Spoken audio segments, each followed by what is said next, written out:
Inigo screamed. He could not believe it. It had not happened. He screamed again. His father was fine. Soon they would have tea. He could not stop screaming. The village heard.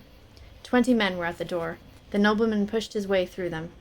That man attacked me. See? He holds a sword. He attacked me and I defended myself. Now move from my way. It was lies, of course, and everyone knew it. But he was a noble, so what was there to do? They parted, and the nobleman mounted his horse. Coward, the nobleman whirled. Pig! Again the crowd parted. Inigo stood there, holding the 6-fingered sword, repeating his words. Coward! Pig! Killer! Someone tend the babe before he oversteps himself, the noble said to the crowd. Inigo ran forward then, standing in front of the nobleman's horse, blocking the nobleman's path. He raised the 6-fingered sword with both his hands and cried, I, Inigo Montoya, do challenge you, coward, pig, killer, ass, fool, to battle. Get him out of my way. Move the infant. The infant is 10 and he stays, Inigo said. Enough of your family is dead for one day. Be content, said the noble.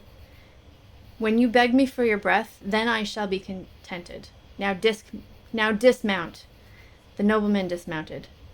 Draw your sword. The nobleman unsheathed his killing weapon. I dedicate your death to my father, Inigo said. Begin. They began. It was no match, of course. Inigo was disarmed in less than a minute. But for the first 15 seconds or so, the noble was uneasy. During those 15 seconds, strange thoughts crossed his mind. For even at the age of 10, Inigo's genius was there. Disarmed, Inigo stood very straight. He said not a word, begged nothing. I'm not going to kill you, the nobleman said, because you have talent, and you're brave. But you're also lacking in manners, and that's going to get you in trouble if you're not careful. So I shall help you, as you go through life, by leaving you with a reminder that bad manners are to be avoided. And with that his blade flashed, 2 times, and Inigo's face began to bleed. 2 rivers of blood poured from his forehead to his chin, one crossing each cheek. Everyone watching knew it then. The boy was scarred for life. Inigo would not fall. The world went white behind his eyes, but he would not go to the ground. The blood continued to pour. The nobleman replaced his sword, remounted, rode on. It was only then that Inigo allowed the darkness to claim him. He awoke to Yesti's face. I was beaten, Inigo whispered. I failed him. Yesti could only say, sleep. Inigo slept. The bleeding stopped after a day, and the pain stopped after a week. They buried Domingo, and for the first and last time, Inigo left Arabella. His face bandaged, he rode in Yesti's carriage to Madrid, where he lived in Yesti's house, obeyed Yesti's commands. After a month, the bandages were removed, but the scars were still deep red. Eventually, they softened some, but they always remained the chief features of Inigo's face, the giant parallel scars running one on each side from temple to chin. For 2 years, Yesti cared for him. That's interesting because from a visual perspective in the movies, it was just kind of like a little, first of all, it was like horizontal scar. It wasn't like from here down, and it was much smaller. So I know that there's some like, let's make it look good for the camera, but I think it might have played a little bit more into his personality if it was a bigger scar. Because it seems like it definitely played more into the personality in the book. So I feel like that might have translated a little bit differently if they had given him significant scarring. Where was I? For 2 years, Yesti cared for him. Then one morning, Inigo was gone. In his place were 3 words. I must learn, on a note pinned to his pillow. Learn? Learn what? What existed beyond Madrid that the child had to commit to memory? Yesti shrugged and sighed. It was beyond him. There was no understanding children anymore. Everything was changing too fast, and the young were different. Beyond him, life was beyond him, the world was beyond him, you name it, it was beyond him. He was a fat man who made swords. That much he knew. So he made more swords, and he grew fatter, and the years went by. As his figure spread, so did his fame. From all across the world they came, begging him for weapons, so he doubled his prices because he didn't want to work too hard anymore. He was getting old. But when he doubled his prices, when the news spread from duke to prince to king, they only wanted him the more desperately. Now the wait was 2 years for a sword, and the lineup of royalty was unending, and yes, he was growing tired, so he doubled his prices again, and when that didn't stop them, he decided to triple his already doubled and redoubled prices. And besides that, all work had to be paid for in jewels in advance, and the wait was up to 3 years, but nothing would stop them.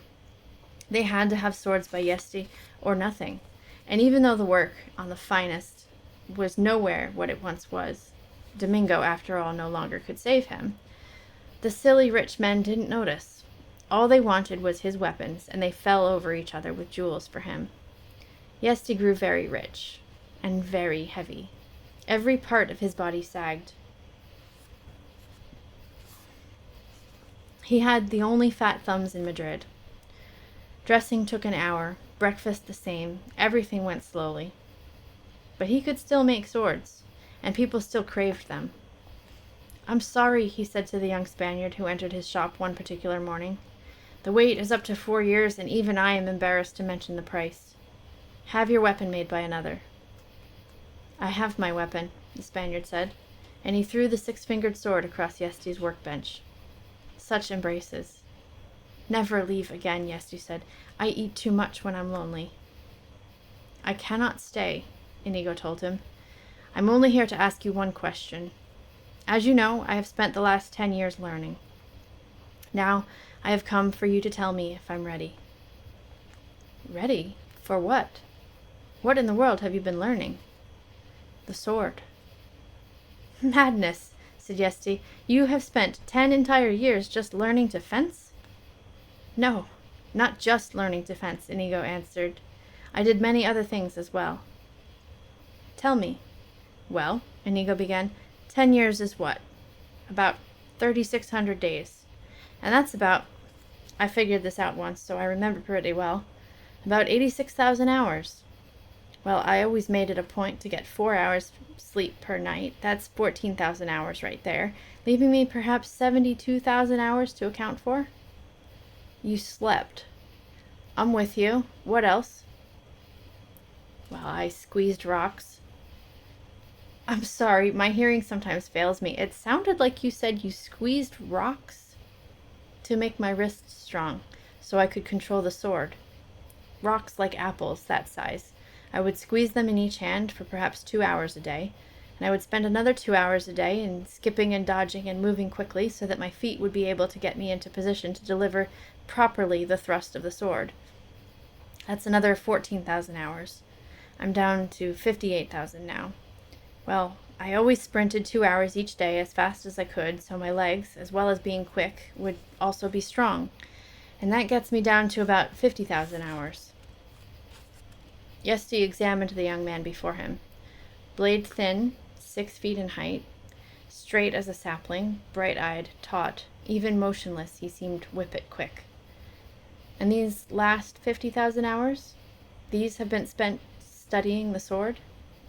Inigo nodded. Where? Wherever I could find a master. Venice, Bruges, Budapest. I could have taught you here. True. But you care for me. You would not have been ruthless. You would have said, "Excellent parry, Inigo. Now that's enough for one day. Let's have supper." That does sound like me, Yesti admitted. But why was it so important? Why was it worth so much of your life? Because I could not fail him again. Fail who? My father. I have spent all these years preparing to find the 6-fingered man and kill him in a duel. But he is a master, Yesti. He said as much, and I saw the way his sword flew at Domingo. I must not lose that duel when I find him. So now I have come to you. You know swords and swordsmen. You must not lie. Am I ready? If you say I am, I will seek him through the world. If you say no, I will spend another 10 years and another 10 after that if that is needed. So they went to Yesti's courtyard. It was late morning, hot. Yesti put his body in a chair and the chair in the shade. Inigo stood waiting in the sunshine. We need not test desire, and we know you have sufficient motive to deliver the death blow, Yesti said. Therefore we need only probe your knowledge and speed and stamina. We need no enemy for this. The enemy is always in the mind. Visualize him. Inigo drew his sword. The six-fingered man taunts you, Yesti called. Do what you can. Inigo began to leap around the courtyard, the great blade flashing. He uses the Agrippa defense, Yesti shouted. Immediately, Inigo shifted position, increased the speed of his sword. Now he surprises you with Benetti's attack. But Inigo was not surprised for long. Again, his feet shifted. He moved his body a different way. Perspiration was pouring down his thin frame now, and the great blade was blinding. Yesti continued to shout. Inigo continued to shift. The blade never stopped. At 3 in the afternoon, Yesti said, Enough. I am exhausted from the watching. Inigo sheathed the six-fingered sword and waited. You wish to know if I feel you are ready to duel to the death a man ruthless enough to kill your father, rich enough to buy protection, older and more experienced, an acknowledged master. Inigo nodded. I'll tell you the truth, and it's up to you to live with it. First, there has never been a master as young as you. 30 years at least before that rank yet has been reached, and you are barely 22. Well, the truth is, you are an impetuous boy driven by madness, and you are not now, and you will never be a master. Thank you for your honesty, Inigo said. I must tell you I had hoped for better news. I find it very hard to speak just now, so if you'll please excuse me, I'll be on my... I had not finished, Yesti said. What else is there to say? I loved your father very dearly, that you know, but this you did not know. When we were very young, not yet 20, we saw with our own eyes an exhibition by the Corsican wizard Bastia. I know of no wizards. It is the rank beyond master in swordsmanship, Yesti said. Bastia was the last man so designated. Long before your birth he died at sea. There have been no wizards since, and you would never in this world have beaten him. But I tell you this, he would never in this world have beaten you.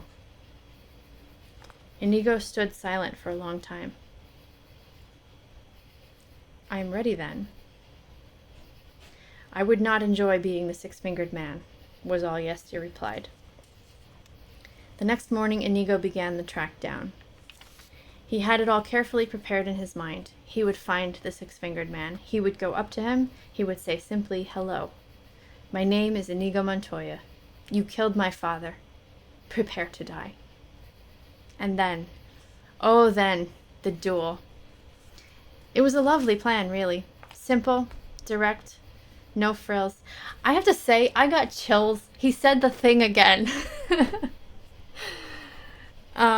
Yeah, I knew it was coming. I knew that that would be in the book, but he said it. He got there. It's going to be that much more, like, exciting when he, like, later on when he does get to say it for real, too, the six-fingered man. I'm anticipating chills then, too. But, yeah, he said the thing. It was a lovely plan, really. Simple, direct, no frills. In the beginning, Inigo had all kinds of wild vengeance notions, but gradually, simplicity had seemed the better way. Originally, he had all kinds of little plays worked out in his mind. The enemy would weep and beg, the enemy would cringe and cry, the enemy would bribe and slobber and act in every way unmanly. But eventually these two gave way in his mind to simplicity. The enemy would simply say, "Oh yes, I remember killing him. I'll be only too delighted to kill you too." Inigo had only one problem. He could not find the enemy. It never occurred to him there would be the least difficulty. After all, how many noblemen were there with 6 fingers on their right hands? Surely it would be the talk of whatever his vicinity happened to be. A few questions. Pardon, I'm not crazy, but have you seen any 6-fingered noblemen lately? And surely, sooner or later, there would be an answer, yes. But it didn't come sooner, and later wasn't the kind of thing you wanted to hold your breath for either. The first month wasn't all that discouraging. Inigo crisscrossed Spain and Portugal. The second month he moved to France and spent the rest of the year there. The year following that was his Italian year, and then came Germany and the whole of Switzerland. It was only after 5 solid years of failure that he began to worry.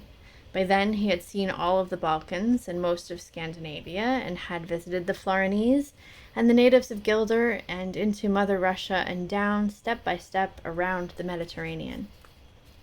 By then he knew what had happened. 10 years learning was 10 years too long. Too much had been allowed to happen. The 6-fingered man was probably crusading in Asia, or getting rich in America, or a hermit in the East Indies, or dead.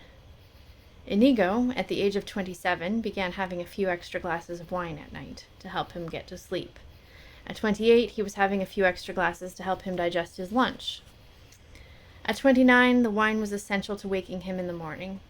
His world was collapsing around him. Not only was he living in daily failure, something almost as dreadful was beginning to happen. Fencing was beginning to bore him. He was simply too good. He would make his living during his travels by finding the local champion wherever he happened to be, and they would duel, and Inigo would disarm him and accept whatever they happened to bet. And with his winnings, he would pay for his food and his lodging and his wine. But the local champions were nothing. Even in the big cities, the local experts were nothing. Even in the capital cities, the local masters were nothing. There was no competition, nothing to help him keep an edge. His life began to seem pointless. His quest pointless. Everything without reason. At 30, he gave up the ghost. He stopped his search, forgot to eat, slept only on occasion. He had his wine for company, and that was enough. He was a shell. The greatest fencing machine since the Corsican wizard was barely even practicing the sword. He was in that condition when the Sicilian found him. At first, the little hunchback only supplied him with stronger wine, but then, through a combination of praise and nudging, the Sicilian began to get him off the bottle. Because the Sicilian had a dream. With his guile, plus the Turk's strength, plus the Spaniard's sword, they might become the most effective criminal organization in the civilized world, which is precisely what they became. In dark places, their names whipped sharper than fear. Everyone had needs that were hard to fulfill. The Sicilian crowd, 2 was company, 3 a crowd, even then, became more and more famous and more rich. Nothing was beyond or beneath them. Inigo's blade was flashing again, more than ever like lightning. The Turk's strength grew more prodigious with the months. But the hunchback was the leader. There was never doubt. Without him, Inigo knew where he would be. On his back, begging wine in some alley entrance. The Sicilian's word was not just law, it was gospel. So when he said, "Kill the man in black," all other possibilities ceased to exist. The man in black had to die. Hi there. Thanks for joining our book club. If you'd like to join the conversation, I would love it if you would leave us a comment. And if you'd like to see more, check out the playlist.